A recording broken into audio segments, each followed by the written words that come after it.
ভাই, তুমি যদি কাউকে ভালোবাসতে না পারো তাহলে তুমি গেম খেলো। হ্যাঁ, তারপরও কারো জীবন নিয়ে সিনেমিনি করো না। কারণ একটা মানুষের সাথে কথা বলতে বলতে বলতে বলতে মায়ে পড়ে গেলে মানুষটা এক সময় দেখা যায় যে আপনাকে না পাইলে আত্মহত্যার পর্যায়ে চলে যায়।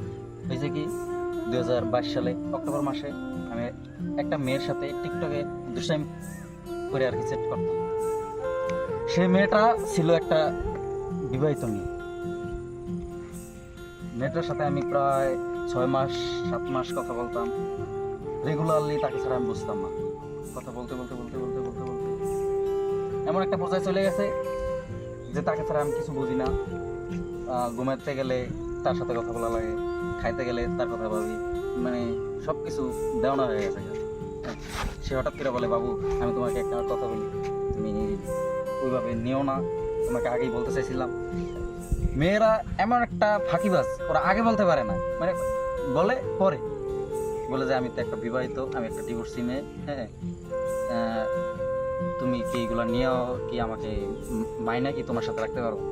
এখন আমি তো তাকে খুব প্রচণ্ড পরিমাণ ভালোবাসতাম। আমি সব কিছু মানার পরেও তাকে ভালোবাসছি। হ্যাঁ, এখন তারপরেও তার সাথে রেগুলারলি কথা বলতাম।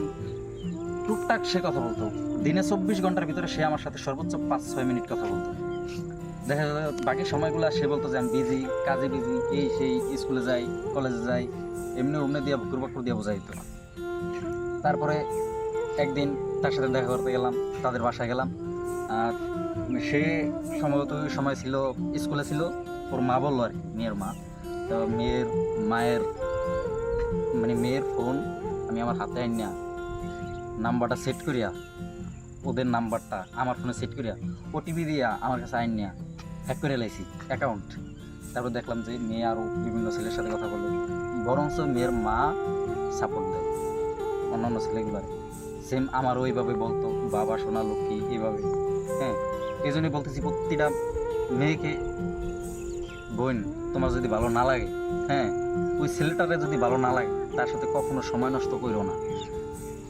মন চাইলে তুমি গেম খেলো, টিকটক করো, যা করতে মন চায় করো, কখনো কারো ইমোশন নিয়ে আর খেলো না। ইমোশন খুবই খারাপ জিনিস, খুবই ভয়ঙ্কর। হ্যাঁ, দ্যাটস ইট। যারা না বুঝে করার কিছু নাই। আল্লাহ হাফিজ।